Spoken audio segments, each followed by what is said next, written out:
நம்ம channel subscriber நண்பர் ஒருத்தர் பார்த்தீங்கன்னா நம்மளை பார்க்குறதுக்கு ஒரு குட்டி கட்டப்பையோடு வந்திருந்தார். அதுக்குள்ளே பார்த்தீங்கன்னா இந்த மாதிரி ஒரு டிவைஸ் இருந்துச்சு. இது வந்து குழந்தைங்க விளாட்ற டிவைஸு. இவருக்கு பார்த்தீங்கன்னா 1.5 வயசில் ஒரு பாப்பா இருக்காங்க. அவங்க வந்து தெரியாமல் கீழே போட்டதில் அந்த டிவைஸ் வந்து ஒர்க் ஆகாமல் போயிடுச்சாமா. ஸோ என்னோடய குழந்தைக்கு இது வந்து ரொம்பவே பிடிக்கும், இது வந்து ரொம்ப விரும்பி கேட்பா, இப்போ ஒர்க் ஆகணும்னா கொஞ்சம் வருத்தத்தில் இருக்கிறா, சரி பண்ணி தாரீங்களா அப்படின்னு சொல்லிட்டு நம்மகிட்ட வந்து கேட்டார். இதை ஃபஸ்ட் டைம் பார்க்கும்போது நம்மலாம் சின்ன வயசில் திருவிழாவில் ஒரு குட்டி கீபோர்டு விற்பாங்க, அதை வாங்கி நோண்டிட்டு கிடப்போம். அந்த மாதிரி தான் நினச்சேன். ஆனால் இதில் பார்த்தீங்கன்னா ஏகப்பட்ட ஆப்ஷன் இருக்குங்க. ஏபிசிடி ரைம்ஸ் பாடுறது அப்படின்னு சொல்லிட்டு எக்கச்சக்கமாக கொடுத்துருக்காங்க. ஸோ இந்த டிவைஸை ரீஸ்டோரேஷன் பண்ணுறது ரொம்பவே இன்ட்ரெஸ்டிங்காக இருக்கும். ஸோ வாங்க இன்றைக்கான வீடியோவில் இதில் என்ன பிரச்சனை, எதனால் ஒர்க் ஆகாமல் போச்சு அப்படின்னு கண்டுபிடிச்சி இதை சரி பண்ணலாம். இந்த டிவைஸை தூக்கி பார்த்தா ரொம்பவே வெயிட்லெஸ்ஸாக தான் இருந்துச்சு. இதுக்கு பவர் கொடுக்கறதுக்கு நம்ம வீட்டில் கடிகாரம் இருக்கும் பார்த்தீங்களா, அதில் போடுற 3 பேட்டரி கிட்ட போட்டாலே போதும், அப்படி தான் போட்டு ஒர்க் பண்ணிட்டு இருந்தான்னு சொன்னார். சரி ஓகே, எனிவே இப்போ வந்து இதை கழட்ட ஆரம்பிச்சிடலாம். பின்னாடி பார்த்தீங்கன்னா எக்கச்சக்கமான நட்டு கொடுத்துருக்காங்க. ஏன்னா குழந்தைங்க யூஸ் பண்ணுற பொருள் டப்புன்னு தூக்கி போட்டோன்னா அது வந்து பிஞ்சிட்டு வந்துடக்கூடாது பார்த்தீங்களா, அதனால் எக்கச்சக்கமான நட்டு கொடுத்துருக்காங்க. பேட்டரிக்கும் பார்த்தீங்கன்னா அதுக்கான தனி இது உள்ள கழட்டி பார்த்தோன்னே அவர் சொன்ன மாதிரி 3 பேட்டரி கிட்ட போட்டு வச்சுருக்காரு. பார்க்குறதுக்கு புதுசாக தான் இருந்துச்சு. இதை என்கிட்ட கொடுத்துட்டு நானும் அவரும் கொஞ்சம் நேரம் பேசிக்கிட்டு இருந்தோம். அதில் அவர் ஒன்று சொன்னார் பாருங்கள், இப்போ இருக்க சின்ன பசங்களாம் 1 வயசு 2 வயசுலேயே ஃபோன் யூஸ் பண்ண ஆரம்பிச்சிடறாங்க. பேரண்ட்ஸும் அவன் ஃபோன் கொடுத்து தான் சாப்பிடுவான் அப்படின்னு சொல்லிட்டு ஃபோனை கொடுத்து நோண்ட விட்டுட்டுருக்காங்க. ஆனால் அது வந்து அவங்களோட கண்ணை பாதிக்கும். சின்ன வயசுலேயே ஃபோன் நோண்டி அதுக்கு அடிக்ட் ஆனால் எப்படி கண் வலிக்கும், குனிஞ்சிட்டு பார்க்குறதுனால தலை வலிக்கும். இது வந்து பேட் இம்பேக்ட் தான். ஸோ என் பொண்ணுக்கெல்லாம் நான் அப்படி பண்ண மாட்டேன். 6 வயசு வரைக்கும் இந்த டிவைஸ் தான். இது மூலமாக அவள் ஏதாச்சும் நாலேஜபிளாக கற்றுக்கணும் அப்படிங்கிறத அனலைஸ் பண்ணி தான் டிவைஸ் வாங்கி கொடுத்துருக்கேன். இதில் வந்து ஏபிசிடி சொல்லும், அதுக்கப்புறம் ரைம்ஸ் பாடும், கூட்டுதல் கழித்தல் அதெல்லாமே இருக்கும் அப்படின்னு சொல்லிட்டு சொன்னார். ஸோ இந்த டிவைஸை பார்க்குறதுக்கு ரொம்பவே ஆச்சரியமாக இருக்குல்ல. சரி ஓகே, நம்ம இப்போ கழட்டி முடிச்சாச்சு. உள்ளே பார்த்தீங்கன்னா பெரிய போர்டெல்லாம் கிடையாது, சின்னதாக இந்த மாதிரி செட்டப் தான் கொடுத்துருக்காங்க. கீழே வந்து பார்த்தீங்கன்னா அந்த மியூசிக்காக அந்த கீபோர்டு மாதிரி ஒன்று வச்சுருக்காங்களா பார்த்தீங்களா, அதுக்கு. அப்புறம் சைடில் பார்த்தீங்கன்னா பட்டன், நடுவில் வந்து ஒரு எல்இடி டிஸ்பிளே கொடுத்துருக்காங்க. எல்இடி லைட்டை வச்சு இது மாதிரி டிஸ்பிளே கொடுத்துருக்காங்க. ஸோ இப்போ மேலோட்டமாக பார்க்கும்போது என்ன பிரச்சனைன்னு பார்த்தீங்கன்னா, அந்த பேட்டரி கிட்ட பார்த்தாலே தெரியும் உங்களுக்கு வந்து வயர் பிஞ்சு போய் கிடக்கு. இதுக்கு 3 பேட்டரி போடுறதுனால அந்த இன்புட் டெர்மினல் பார்த்தீங்கன்னா 3 கம்பி இருக்கும். ஸோ நமக்கு ஒன்றும் பிரச்சனை இல்லை, ஏன்னா அந்த வயர் பிடுங்கிச்சில்ல, அந்த இடத்துல வந்து ஒரு மார்க் இருக்குது. ஸோ அதை வச்சு இது இங்கே தான் பிடுங்கிச்சு அப்படின்னு கண்டுபிடிச்சிடலாம். சரி ஓகே, இதை சால்டரிங் பண்ணிக்கலாம். பட் அதுக்கு முன்னாடி வந்து இந்த டிவைஸுக்கு எத்தனை வோல்டேஜ் இன்புட் போகுது அப்படின்னு செக் பண்ணணும். அதை கண்டுபிடிக்க நம்ம ஒரு பேட்டரி எடுத்து பார்த்தோம்னா அதில் 1.5 வோல்டுன்னு மென்ஷன் பண்ணியிருக்காங்க. அப்போ ஒரு பேட்டரிக்கு 1.5 வோல்டுனா 3 பேட்டரி சேர்த்தா நமக்கு 4.5 வோல்டு வரும். ஸோ இந்த டிவைஸ் ஆனாக வைக்கிறதுக்கு நமக்கு 4.5 வோல்டே போதும். இது எதுக்கு நான் கண்டுபிடிக்கிறேன்னு கேட்டிங்கன்னா, நம்மக்கிட்ட பேட்டரி கிடையாது. நம்ம எப்போயுமே பவர் பேங்க் மூலமாக தான் ஒரு எக்ஸ்டர்னல் பவர் சப்ளை கொடுப்போம். நமக்கு பவர் பேங்கில் பார்த்தீங்கன்னா அதுக்கு தேவையான அந்த 4.5 வோல்டேஜ் வந்துகிட்டு இருக்கும். பார்த்தீங்களா, மல்டிமீட்டரில் ஒரு 4.5 கிட்ட வந்துகிட்டு இருக்குது. ஸோ இந்த வோல்டேஜ் வந்து நம்ம இந்த சின்ன டிவைஸுக்கு கொடுக்குறதுக்கு போதுமான வோல்டேஜ். சரி வாங்க நம்ம இதுக்கு இன்புட்டை கொடுத்து பார்ப்போம். இந்த டிவைஸில் ப்ளஸ் மைனஸ் கண்டுபிடிக்கிறது ஒன்றும் பெரிய வேலை கிடையாது. இதிலே மென்ஷன் பண்ணியிருப்பாங்க. ரெட் ஒயர் வந்து பாசிட்டிவ், மற்ற அந்த எல்லோ ஒயர் வந்து நெகட்டிவ், அப்படி தான் கொடுத்துருக்காங்க. ஸோ அதை கனெக்ட் பண்ணிவிட்டு இதுக்கு நம்ம இப்போ பவர் சப்ளை கொடுத்து ஆன் பண்ணி பார்த்தோம்னா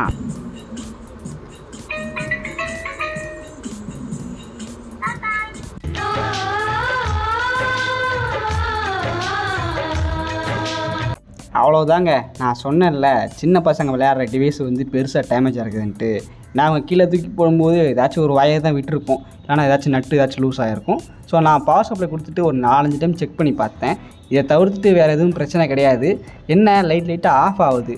மேபி அந்த நட்டு கொஞ்சம் லூஸாக இருக்கலாம். சாரி, ஸ்க்ரூ அந்த போர்டுக்கெல்லாம் கொடுத்துருக்காங்க, ஸ்க்ரூ அது மேபி கொஞ்சம் லூஸாக இருக்கலாம். அதை டைட் பண்ணால் போதும். இதில் மெயினான பிரச்சனை அந்த பேட்டரியிலேருந்து போர்டுக்கு போகிற வயர் வந்து கட் ஆகிருந்துச்சு. ஸோ அது இப்போ நம்ம சால்ட்ரிங் பண்ணிடலாம். சில பேர் நினைப்பாங்க சால்ட்ரிங் பண்ணிவிட்டு எதுக்கு, அப்படியே ஏதாச்சும் கம்பி விட்டு சுருட்ட வேண்டியது அப்படின்ட்டு. அப்படி பண்ணோம்னா திரும்ப அவங்க கீழே தூக்கி போடும்போது அது பிடிங்கிட்டா வரும். ஸோ இந்த வயரை மட்டும் சால்ட்ரிங் பண்ணுறதில்ல, இது கூட சேர்ந்து சால்ட்ரிங் ஆகிக்கிற மற்ற வயரையும் செக் பண்ணி பார்த்துக்கணும், அது லூஸாக இருக்கா இல்லை பிடிங்கிட்டு வந்துருமான்ட்டு. ஏன்னா அடுத்த டைம் ஏதாச்சும் கீழே போட்டால் இதே போல் பிரச்சனை வரக்கூடாதுல்ல. அதனால் எல்லா வயரையும் செக் பண்ணி எல்லாத்தையும் கரெக்டாக சால்ட்ரிங் பண்ணி விட்டாச்சு. இதை பண்ணதுக்கப்புறம் அதுக்கப்புறம் அந்த போர்டை ஒவ்வொன்றையும் டைட் பண்ணணும். ஏன்னா இப்போ நான் பண்ணுறேன் பார்த்தீங்களா, இது வந்து எல்இடிக்கான போர்டு. ஸோ இதை டைட் பண்ணால் தான் நமக்கு வந்து வெளியில் ஸ்க்ரீன் நல்லா தெரியும். அதுக்கப்புறம் இந்த பக்கம் இருக்குது பார்த்தீங்கன்னா ஸ்டிப்பு, அந்த கீபோர்டுலேருந்தும் மதர் போர்டு மாதிரி ஒன்று கொடுத்துருப்பாங்க, அதையும் நம்ம டைட் பண்ணிக்கணும். கீபோர்டுன்னு சொல்லிட்டு எல்லாத்தையுமே எந்தெந்த நட்டு லூஸாக இருக்கோ, எந்தெந்த ஸ்க்ரூ லூஸாக இருக்கோ எல்லாத்தையும் டைட் பண்ணிக்கணும். ஸோ ஏன்னா இதுவும் ஒரு இம்பேக்ட் தான். எல்லாத்தையும் செட் பண்ணியாச்சு. இப்போ வந்து 3 பேட்டரி கேட்டை போட்டு இந்த பேட்டரியில் ஒர்க் ஆகான்னு செக் பண்ணி பார்த்துறோம். ஏன்னா நம்ம கொடுத்தது வந்து பவர் பேங்கில் தான் கொடுத்தோம். ஸோ பேட்டரி போட்டு செக் பண்ணி பார்க்கும்போது நமக்கு பார்த்தீங்கன்னா டிவைஸ் ஆன் ஆயிடுச்சு. ஸோ இதில் வந்து ஏகப்பட்ட ஆப்ஷன் இருக்குதுன்னு சொன்னார் பார்த்தீங்களா, அது ஒவ்வொன்றையும் செக் பண்ணி பார்த்துருவோம். ஃபஸ்ட்டு ஆன் பண்ணோன்னே பார்த்தீங்கன்னா இந்த மாதிரி மியூசிக் வருது. அவ்வளோதான், டிவைஸ் ஆன் ஆயிடுச்சு, சவுண்டு வந்துருச்சு, டிஸ்பிளே வந்துருச்சு அப்படின்னு விட்டுற முடியாது. ஏன்னா ஒவ்வொரு பட்டனையும் ப்ரெஸ் பண்ணி பார்க்கணும். ஏதாச்சும் ஒரு பட்டனோட ஃபங்க்ஷனாலிட்டி மிஸ் ஆனால் கூட அதுவும் ஒரு ஃபால்ட்டு தான். ஸோ சின்ன பசங்க தூக்கி போடும்போது மேபி இதான் ஆயிருக்கலாம்ல. அதனால் ஒவ்வொரு பட்டனையும் ப்ரெஸ் பண்ணி பார்த்துட்டு அதுக்கப்புறம் தான் நம்ம கன்ஃபர்மேஷன் பண்ண முடியும்.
ஆளை பார்த்தா டம்மி பீஸாக இருக்க, ஆனால் உள்ளுக்குள்ளே இத்தனை ஆப்ஷனை வச்சுருக்கேடா அப்படிங்கிறது போல தான் இருக்குது இந்த டிவைஸை பார்க்கும்போது.